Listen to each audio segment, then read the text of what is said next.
J'ai faim, moi, je vais pas avoir l'air de manquer des repas, voyez-vous. Alors, bonjour, don't all speak at once. Why don't we start? Minister, just a few questions on the talks on the public inquiry. How many people has the government asked to head the public inquiry, and what have they said? Well, we're obviously not going to get into different justices with whom we've had conversations. I spoke again with my opposition counterparts this week already a couple of times, probably again later today. What's important for us is that we're making collaborative progress together. The four recognized political parties in the House of Commons have been working on this since June. We all hoped that this might have been concluded in a final way earlier. But the good news is we're continuing to do the work necessary and optimistic about getting to the right place. It's not easy to get four recognized political parties that, if you listen to the tone in the House of Commons in June, might have had different views on how this work should be done.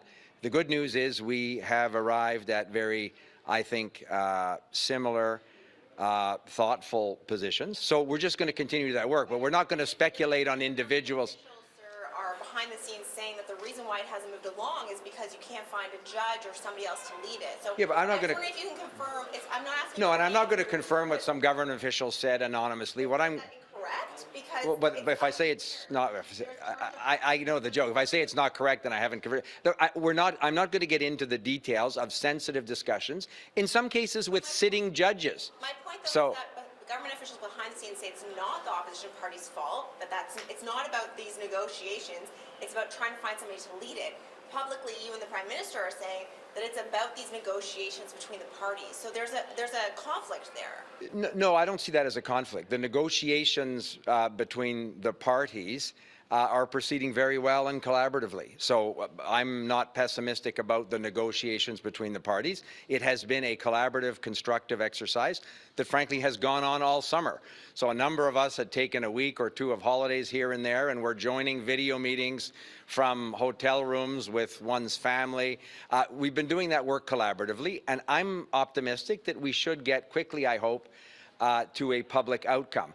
But it is a sensitive issue when the Government of Canada, with the full support of the recognized parties in the House of Commons, is talking to, in some cases, sitting judges. So you'll appreciate that a scrum in Charlottetown on a Tuesday morning doesn't feel like the right place to get into those details. But the good news is the right people are getting into those details. And I'm confident that, and I share your excitement to find out where this ends. I really do. Believe me, I do. No, I was at my cottage in the summer. I had a nice time. The weather was nice. And I was having video meetings with Scheer, Terrien, and Julian. So you can see why I'm anxious to get this completed.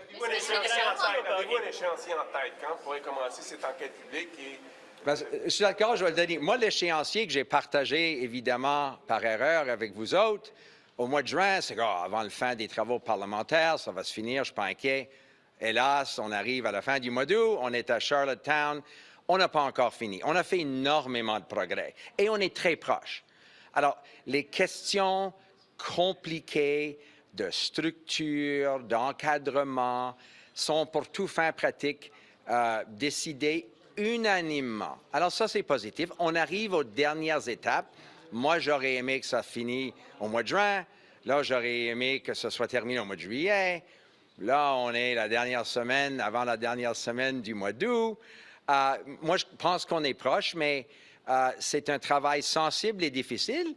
Et vous pouvez imaginer le genre de personnes à qui le gouvernement parle, c'est les fonctionnaires du conseil privé qui font ces contacts-là. Mais évidemment, après qu'on a un consensus total, ça peut prendre du temps. Il y a des gens qui disent, je vais réfléchir sur ceci, expliquez-moi ça. Mais moi, j'espère que on arrive à la fin. Minister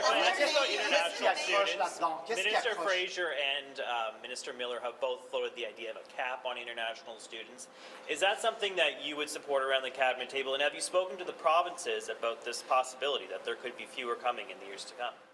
No, I have not. I haven't seen the comments of my colleagues. The premiers haven't raised a cap on foreign students with me. I talk to the premiers a lot about housing. housing for students for sure, but a broader range of housing affordability, access to housing in different housing markets. Premier Ford and I spoke about that as recently, I think, as last week. But nobody's talked to me about a cap, and I haven't seen those comments from my colleagues. But the premiers do talk to me also all the time about bringing in more immigrants. Foreign students are a different category, I understand that, but they want to bring in more immigrants. There are challenges around labor force. That's a constant discussion as well. So what's interesting for us is the discussion around bringing in the right people and more people to deal with some of the labor force challenges also, of course, brings questions around housing accessibility, housing supply. And the premiers are talking about those two things together with me. So that's constructive, and we think we can do both in the best way that will help Canadians. The premiers have also been talking with you, I believe, about disaster financial assistance and needing to improve that program, that it's not working, and particularly the premier in this province is looking for help to pay for the repairs to the electrical grid. Is there any chance that the federal government is going to change that program so things like utilities can actually access it? So again, my colleague Harjit Sajjan is probably the best person to talk to you. I understand he, of course, is in British Columbia because of the forest fire circumstance there. So the latest details of his discussions with provincial ministers I can't speak to. I've certainly spoken to Premier King. I'm hoping to see him tomorrow before I head back to New Brunswick. He's raised that issue.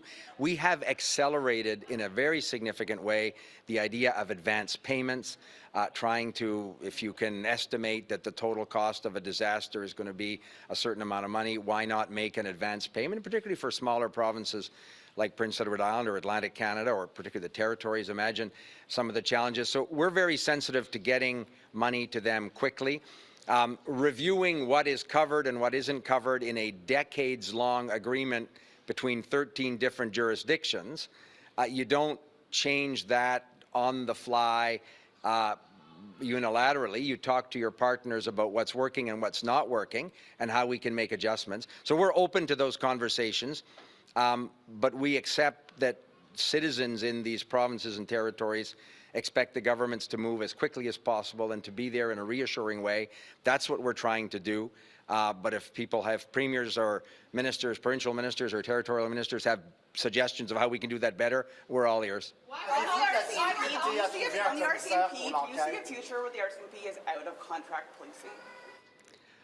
Nobody's made decisions that significant or that important yet. The Prime Minister, my predecessor, and premiers and provincial public security ministers have talked about some of the challenges in contract policing.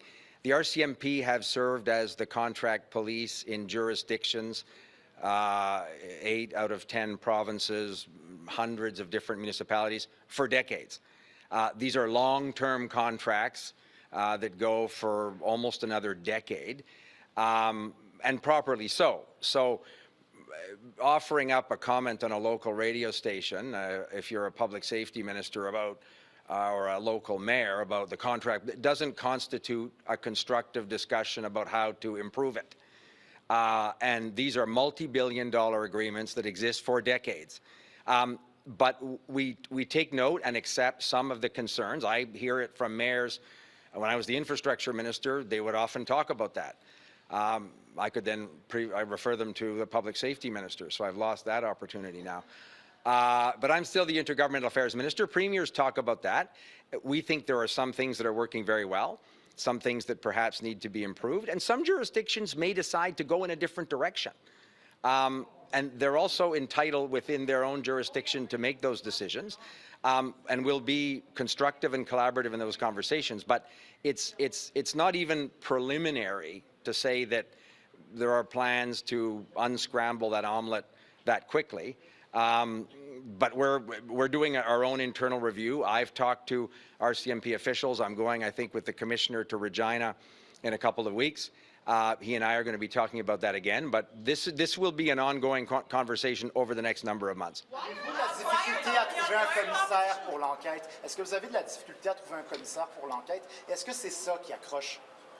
Écoutez, comme j'ai dit en anglais, les discussions avec les partis d'opposition sont très constructives et avancent bien. Nous avons travaillé depuis déjà au-delà de 2 mois ensemble.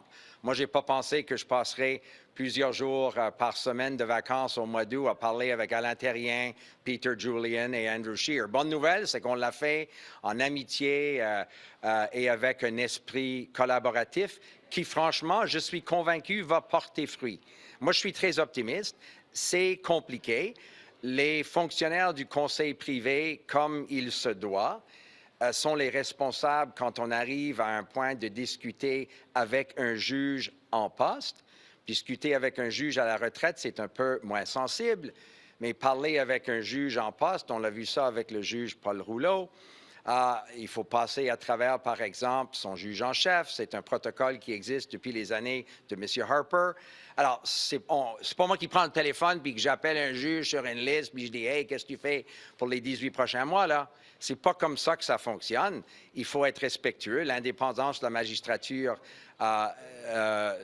demande qu'on soit prudent et qu'on procède selon un protocole qui a été examiné avec les juges en chef. Moi, j'ai eu à date 2 conversations extrêmement utiles avec le juge en chef Wagner de la Cour suprême pour lui demander ses conseils, demander au juge en chef Wagner si lui avait des suggestions de la bonne façon de procéder. Les fonctionnaires du conseil privé ont parlé aussi récemment que la semaine passée avec le juge en chef Wagner. J'ai trouvé ses conseils à moi aussi loin que le mois de juin très utiles. Moi, je suis très content qu'il ait pris le temps de nous donner des suggestions et on va continuer de faire ce qui est nécessaire pour arriver au bon moment. Mais d'aller d'une façon hâtive, prémature, ne va pas amener le résultat qu'on cherche ensemble. C'est une discussion appropriée, encadrée, qui va rassurer les Canadiens et que toutes les formations politiques à la Chambre des communes vont partager comme le bon processus pour y arriver. Alors, la bonne nouvelle, c'est qu'on est très proche et je partage votre excitement, c'est sûr.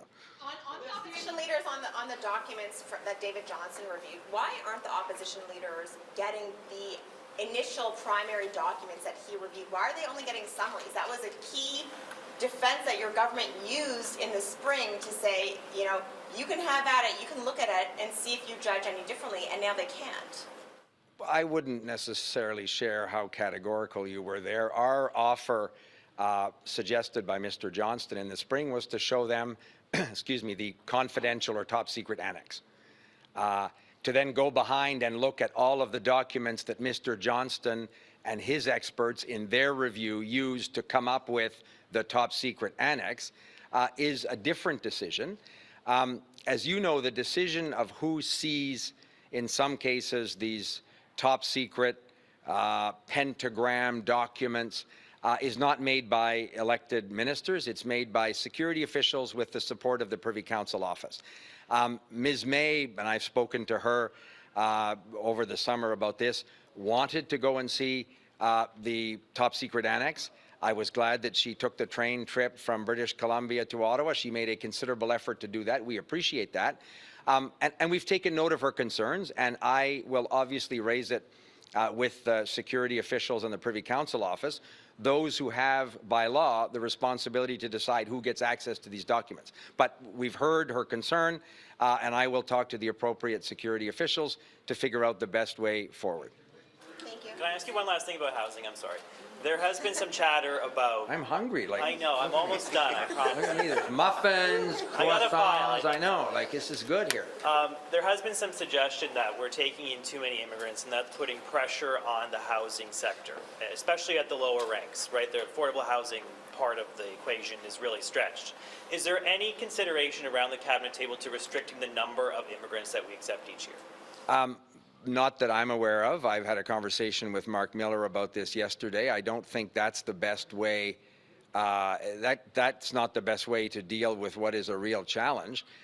Premier Houston of Nova Scotia talks to me about trying to bring in entire construction crews from other countries to build the houses and then move into them. So everybody's trying to find the right way to deal with access to labor force. Huge challenge in every part of the country. And essential for the economic prosperity and growth of the country. but we're not insensitive to the housing challenges that existed before provinces asked us to bring in more immigrants to help with the labor force. So you have to be coherent, you have to be coherent a little bit here. But we totally accept that the conversation needs to proceed at the same time so that we don't inadvertently end up in a position that makes the housing affordability issue worse. We're all trying with provinces and territories to make it better. So we're quite positive that we can continue to do that. En français, s'il vous plaît. Sur le logement, ben, écoutez, lorsque vous étiez en Allemagne pour rencontrer mon donneur, je le ferai pour vous. Nous, les provinces et les organismes qui représentent les entreprises privées nous demandent d'accroître le nombre de travailleurs, je devrais dire, le nombre de travailleurs qui sont admis au Canada. Partout au Canada, on voit, et j'ai fait le trajet entre Mirabel et Ottawa, nous embauchons. Les affiches sont partout dans toutes les régions du Canada. Les premiers ministres me parlent aussi, évidemment, des questions de logement, l'abordabilité, l'accès à plus de logements. On l'a vu, que ce soit les étudiants, mais c'est dans tous les secteurs des questions de logement. Alors, moi, je ne pense pas que la solution demeure à réduire le nombre d'immigrants. Il faut trouver la façon d'utiliser, dans certains cas, le premier ministre de la Nouvelle-Écosse m'a même suggéré d'amener des équipes, des pleines équipes entières de construction pour venir à Halifax, construire des logements et ensuite demeurer dans ces logements qu'ils et elles ont construits. Alors, on essaie de faire les deux en même temps, d'une façon cohérente. C'est sûr qu'on ne veut pas aggraver la situation en termes d'abordabilité dans le logement, mais c'est une solution simpliste et probablement pas tout à fait efficace de viser les chiffres de l'immigration comme une solution aux crises de logement, précisément parce que dans beaucoup de cas, les immigrants qu'on amène sont ceux et celles qui vont participer dans les projets de construction. Alors, mais on accepte le besoin de discuter d'une façon collaborative avec les provinces et les municipalités, et j'ai bien hâte de faire ça, même avec le maire d'Halifax qui s'est déplacé ici à Charlottetown avec nous tantôt. Merci beaucoup. Thank you. Sir.